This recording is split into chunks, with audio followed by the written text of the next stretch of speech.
I was 28 when my life changed with a single word no, just one word, and suddenly I wasn't a daughter anymore. I was a problem, a disgrace, dead to them. It was late June, humid and sticky in the Kentucky air when my mother stormed into my room with a thick envelope in hand, and my sister Jenna trailing behind like a cat who just broke a vase and blamed someone else. Rachel? My mom began in that familiar voice she used when she wanted something. Your sister found a lovely place near downtown. Gorgeous kitchen. Great lighting for her content creation. She just needs a co-signer for the lease. I stared at the paper. I had just finished paying off my student loans, working double shifts at an elementary school and selling handmade jewelry online. Co-sign? I asked slowly. Jenna had defaulted on 2 credit cards and still owed me $500 from the time she borrowed my emergency fund. My mom's smile twitched. It's just a signature. You won't even notice it. That's what you said about the credit cards, I replied. Jenna rolled her eyes. Are you seriously bringing that up again? It was years ago. You act like you're better than me. I'm just not going to risk ruining my credit, I said. That's all. My dad walked in from the hallway like he had been waiting for his cue. So that's it, he growled. You say no to your own blood after everything we've done for you. You lived under our roof, we fed you, and now you turn your back on your sister. You think you're some big shot now because you got a job with benefits. He got closer, chest puffed out. Maybe you should find somewhere else to sleep tonight. Jenna stepped in, eyes cold. You heard him. Get out! I didn't move. I thought maybe they'd calm down. Maybe they'd remember I'm their daughter. But then Jenna raised her hand and slapped me hard across the face. Just leave, she spat. You're nothing without us. I didn't cry. I didn't scream. I picked up my canvas tote, grabbed my sketchbook, a few clothes, and walked out the front door. They watched from the porch. My mom muttered, You're dead to us. I turned my back and didn't look once. They had no idea what I would do next. No idea what that moment would unlock inside me. I was no longer looking for love. I was building something else entirely. The first night I slept in my car. It wasn't even mine, technically. It was a 12-year-old Honda Civic I was still paying off. I parked behind a 24-hour grocery store near the edge of town, wrapped my coat around my legs, and tried to keep the mosquitoes out. I told myself it was temporary, that I'd figure it out in the morning. The next day, I drove to work like nothing had happened. I taught my art class with a smile, encouraged the kids to paint emotions with color, and then stayed late to clean the brushes twice, just so I'd have a reason not to go back to my car right away. No one noticed. No one asked.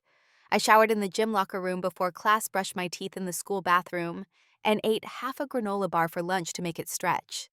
At night, I picked up a second job at a bakery downtown, frosting cupcakes until my hands ached. It still wasn't enough. Rent in Louisville was rising, and no one wanted to lease to someone with no address. After 2 weeks, I sold half my belongings and paid for a week in a rundown room at a motel with a flickering light and water that smelled like metal. But at least I had a door to lock. That same week, I signed up for a free online coding boot camp. I had always loved design and the idea of creating something digital. Something that didn't rely on anyone else's permission or validation lit a fire in me I hadn't felt in years. I studied during my lunch breaks late at night, even on the bakery floor between batches of cookies. Every spare moment went into learning how to build websites, how to make user interfaces intuitive and beautiful. It was the first time I felt like I was investing in something that couldn't be taken from me. The turning point came one night when a freelance job board posted a listing for a small nonprofit needing a redesign of their outdated site. I applied on a whim. 2 days later, I got it. $150 for a week's work. I cried when I saw this email. It wasn't about the money. It was about the fact that someone, a stranger, thought I could do something worthwhile. That one job led to another, then another. I still taught during the day and baked at night, but my weekends became sacred, dedicated to freelancing, learning, building a portfolio. I created mock projects, redesigned local business sites for free, anything to grow. I built a simple portfolio page and started applying for remote internships. One rejected me with the line, "You're not what we're looking for." I printed it out and taped it to my wall as motivation. Within a year, I had 5 clients and enough money to move into a shared apartment with 2 roommates who worked night shifts. We barely saw each other, which was perfect. I slept on a mattress on the floor and saved every dollar I could. I stopped calling my family. They never checked in anyway. By the second year, I was working full time as a junior designer for a small healthcare tech startup based in Chicago. They didn't care where I lived. I upgraded from the shared apartment to a tiny studio where the heat worked and the water didn't smell. I started to breathe again. I didn't have much, but I had control. And after everything, that meant everything. In year 3, I moved into a converted loft in Seattle and got promoted to lead designer. I was working on medical platforms that helped rural clinics manage patient care. For the first time, my work mattered. It helped people. It helped the girl I used to be. I never posted on social media. I didn't share milestones or photos of my apartment or my growing savings. I kept my head down and built. I wanted peace, not praise. And yet, I always remembered that night. The slap, the suitcase, the way they said I was nothing without them. I carried it like a stone in my pocket, heavy, grounding, impossible to forget. I didn't want revenge. I wanted to be so successful, so untouchable, that even if they begged, I'd never have to answer. I didn't need their apology. I needed proof I never needed them in the first place. By the 4th year, I had opened my own design studio focused exclusively on healthcare user experience. I called it Blue Birch Creative, a quiet nod to the tree outside that motel window. I stared at every night while trying not to cry. We were small, just me and 2 contractors at first, but we worked smart. I reached out to community clinics across the Midwest offering affordable UX redesigns that made their digital records easier to access, especially for older patients. Most people didn't realize how frustrating a bad interface could be until they had to use it every day, especially in healthcare. We made it simple, human, and kind. The work spoke for itself. Within a year, we had contracts with 3 major rural hospital networks. By year 6, I was flying to meetings on both coasts.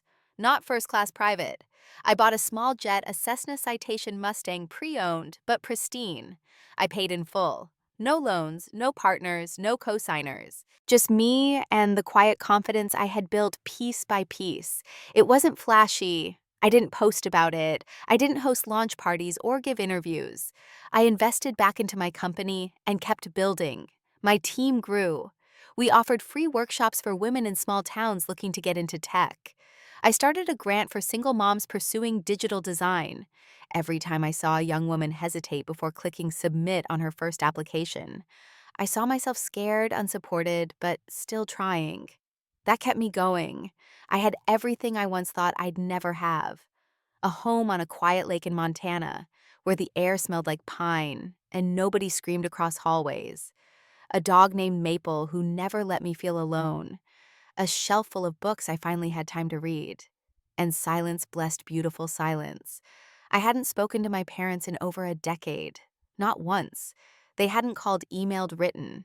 And I preferred it that way. Until one morning, 11 years to the day they kicked me out, I received a letter. It wasn't handwritten, it wasn't emotional. It was a printed form with a sticky note that said, "Rachel thought you might want to help." It was a financial request from a lawyer representing my parents. Apparently, their house was in default. Jenna had convinced them to refinance twice under her name, then stop paying. She was gone now, living in Arizona with someone she barely knew, doing influencer brand deals for collagen powder and crop tops. The house was 3 months from foreclosure. My father's pension had dried up after his union dissolved. My mother, once the queen of social committees and garden clubs, now relied on church food drives. They had no savings, no assets, no options. And for some reason, they thought I'd step in. I didn't respond. Instead, I picked up the phone and made a call to one of my holding companies, Blue Birch Equity Partners. Months earlier, I had quietly purchased the delinquent loan through an investment channel, not knowing whose house it was. Now I did. I instructed my legal team to proceed as planned. 30 days notice, no exceptions. I didn't feel rage, just clarity. That house had never been my home. It was the place where I learned love could be conditional and pain could be served with breakfast. Letting go of it felt like releasing a final tether. A week later, I received an invitation to return to Louisville for a centennial celebration. The city's largest hospital was unveiling its new patient engagement system designed by my company. They wanted me to attend, to speak. I agreed on one condition: the sponsor name would remain anonymous until the night of the event. I wanted my moment, not for revenge, for reclaiming. The jet touched down just after noon, sleek and quiet, against the backdrop of the same regional airport I used to drive past on field trips. As I stepped off the plane in a tailored cream suit and soft leather heels, I saw them: reporters, hospital staff, local press. And near the edge, two figures I hadn't seen in 11 years. My parents. My mother clutched a frayed purse. My father leaned on a borrowed cane. They looked smaller than I remembered, worn, nervous, not proud, not angry, just lost. They didn't approach me. Not then. They just watched. At the event, the hall was filled with balloons, folding chairs, and polite applause. I waited backstage until they introduced the sponsor. A hush fell over the room as the MC read my name aloud. This innovation, this future, made possible by a woman who once walked these very streets. I stepped onto the stage calm and focused, my heels clicking like punctuation on a decade's worth of silence. The room erupted in applause, except for two people in the front row. My mother stared, jaw slightly parted. My father held his cup like it might protect him. I cleared my throat and began. 11 years ago, I was told I wasn't worth keeping, that my refusal to sacrifice my future made me selfish. I was labeled difficult, dramatic, ungrateful. But I've learned that boundaries aren't betrayal, they're protection. And sometimes the only way to grow is to walk away. I let my gaze linger on their faces just long enough. Then I smiled. Today I'm here not because I was saved, but because I saved myself. And if you're sitting in this room feeling like you don't belong, let me be the first to say you do. The applause rose again, louder this time. My voice didn't shake. My hands didn't tremble. I was exactly where I was meant to be. After the event ended, I made my way through the crowd, shaking hands with nurses, hospital administrators, and former classmates who barely recognized me. Cameras flashed. Someone handed me a glass of sparkling cider. I was polite, present, but distant, my mind already elsewhere.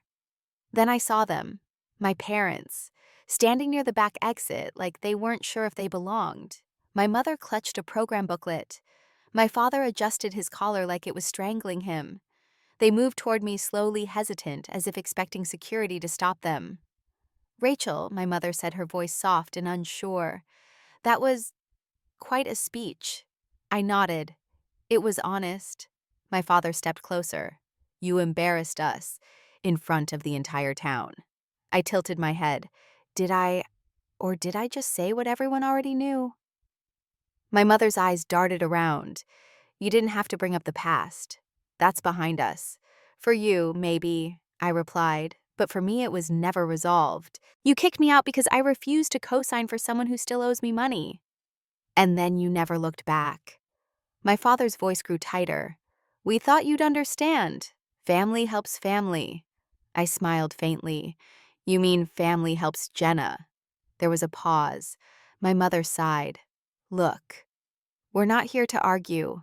We're here because we need help." My father cleared his throat. Our house is being taken. The loan's gone into default. We've got nowhere to go."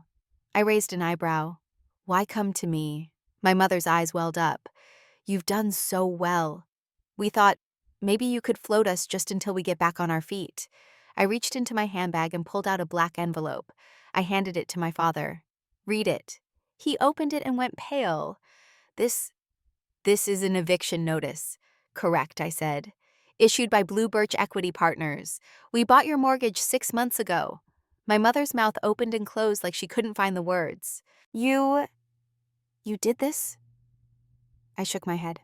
"No, you did this. I just finalized it." My father's hands trembled. "You'd really let your own parents be thrown out?" I stepped closer, voice low. "You let me sleep in a car. You let me walk away with nothing but a tote bag. You watched me disappear and didn't even call." My mother's lip quivered. "We didn't know it'd turn out like this." I sighed. "No, you just assumed it wouldn't matter, that I'd fail and come crawling back. But I didn't." My father looked away. My mother stepped forward, whispering, "We're your parents. I looked her in the eye. No, you were. Until the day you told me I was dead to you. Silence stretched between us. The air felt heavier than it should have. I wasn't angry. Just finished. You have 30 days, I said calmly. That's more than you gave me. Then I turned and walked away. I didn't look back. I didn't need to. The weight I'd carried for 11 years, it didn't follow me this time. It stayed right there with them. 3 days later, the news broke. Local philanthropist funds entire community health revamp, read the headline. My name was everywhere on the donor wall, the press releases, even in a local magazine cover story. I had tried to stay anonymous, but the board insisted. The city wanted to know who had quietly poured millions into revitalizing clinics, training nurses, digitizing patient systems, and saving a collapsing infrastructure that had once ignored people like me. I wasn't hiding anymore. That week, I received an official letter from the city council inviting me to a private reception. It would be held in the same ballroom that once hosted my high school prom, the same one my mother organized. This time, it was in my honor. I accepted. On the night of the reception, I wore a sleek black jumpsuit, no jewelry, hair pinned in a classic knot. I wanted to feel grounded, not gaudy. As I stepped out of the black car, I noticed the quiet buzz among the attendees. There was no red carpet, but it felt like a moment. Inside the room was transformed gold accents, polished floors, soft jazz, champagne flutes, held delicately by guests dressed to impress. On stage, a giant screen displayed my name, Rachel Monroe, visionary, leader, healer. I took a deep breath. When they introduced me, I walked to the stage, slowly, heels clicking in rhythm with the spotlight. I didn't scan the crowd. I didn't need to. I already knew they were there. My parents, front row, right where they could see everything. I spoke simply. There was a time when I believed silence was survival, that if I just kept my head down, worked hard, and didn't cause trouble, maybe I'd be loved. Maybe I'd be seen. But the truth is, survival isn't about silence. It's about refusing to stay small when the world tries to shrink you. The audience was still. I wasn't born brave. I became brave when I had to sleep in my car. I became brave when I coded on a borrowed laptop in a motel room. I became brave when I learned that love with conditions is not love at all. I paused, then looked directly at my parents. And now I'm not here to prove anything to you. I'm here to reclaim everything you told me I wasn't worthy of. A slow, growing applause filled the room. My parents didn't clap. My father's face was unreadable. My mother blinked rapidly. After the speech, people came to shake my hand. Dozens, more than I could count. And still through the crowd, my parents made their way toward me like gravity pulled them. Rachel, my father began, voice lower than before. We didn't know it would turn out like this. No, I replied. You just didn't care how it turned out for me. My mother stepped forward, her hands wringing together. Please, we're not here to fight. We just need to talk. I nodded toward the hallway. 5 minutes. We walked to the side corridor, dim and quiet. My father cleared his throat. We're out of options. Your mother's been trying to stay with her sister, but it's not working out. We're not asking for charity, just help. My mother nodded. Just a few thousand. Until we figure it out. We'll pay you back. I stared at them. You think this is about money? My father shifted. Well, isn't it? I pulled another black envelope from my purse and handed it to my mother. Inside was a card. She read it slowly, her lips moving silently. The Monroe Shelter for Displaced Youth, opening this fall, fully funded by Rachel Monroe. Her eyes lifted to meet mine. What is this? It's a shelter for teens and young adults kicked out by their families, with job training, therapy, safe beds. My father frowned. So you want us to live in a homeless shelter? I shook my head. No, I want you to volunteer. There's a desk in the admin office with your names on it. You said you needed help. So help someone else. My mother recoiled slightly. You can't be serious. I smiled. Dead serious. My father's face hardened. You'd really make us work like caseworkers. I raised an eyebrow. Why not? It's honest work. You always told me to get a real job. My mother stepped back. You're still angry after all these years. No, I said gently. I'm not angry. I'm healed. And you don't owe me anything, but you owe the world something. The same way I did. My father opened his mouth to protest, but I was already turning away. Think about it, I said without looking back. Or don't. Either way, I've moved on. And this time I meant it. They stood frozen as I walked down the hallway into the crowd, into the next version of my life. The following morning, I woke up before sunrise and walked along the lake behind my hotel. The air was cool, quiet, and still. I thought I'd feel triumphant, maybe even victorious. But instead I felt peaceful. Not because they had changed, but because I had. I didn't need them to understand. I didn't need them to agree. I had spent so many years hoping for an apology, some acknowledgement of what they'd done, but now I realized it wasn't necessary. Their approval didn't build my future. Their silence didn't stop my progress, and their regret wouldn't fix anything. Later that afternoon, my phone buzzed with a call from an unknown number. I didn't answer. Moments later, a voicemail came through. It was my father's voice. Tired. Humbled. Rachel, it's us. We talked about it. Your mother and I. We'll do it. The shelter work. If the offer's still good. I stared at the screen. It didn't feel like surrender. It felt like a beginning. A very late one. I didn't call back. Instead, I sent an email to the shelter coordinator to expect 2 new volunteers next week. No special treatment, no exceptions. They would attend the same training, clean the same floors, learn the same humility. That evening, as I packed my suitcase, I paused at the black jumpsuit still hanging neatly on the chair, the same one I'd worn on stage. I folded it carefully. It felt less like armor now, and more like history. Before heading to the airport the next day, I stopped by one last place, the front lawn of my parents' old house. It was quiet, empty. The foreclosure process was already underway. The grass had grown too long, the mailbox was missing a number. But what struck me most was the silence. No voices yelling, no tension in the air, just stillness. I stood there for a long minute, breathing in that stillness like medicine. Then I walked up to the front door and slid a second envelope through the mail slot. Inside was a card that read, "Closure doesn't always come with an apology. Sometimes it comes with a new chapter." Back at the airport, the jet was waiting sleek and ready. My team was already on board, prepping for a meeting in Denver. As I approached, one of the reporters from the hospital gala caught sight of me again. "Rachel, one quick question," he said breathlessly.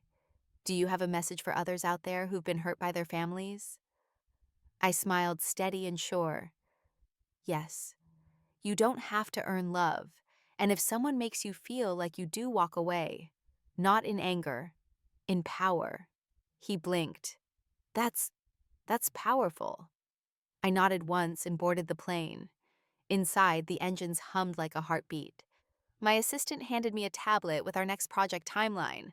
I took it, glanced outside, and saw my parents standing just outside the fence near the terminal, watching. Not waving, just watching. I didn't wave back. I didn't need to. They saw enough. More than they ever expected.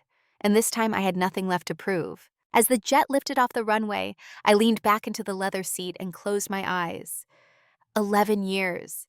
That's how long it took to rebuild what had been broken. Not just my life, but my belief in myself.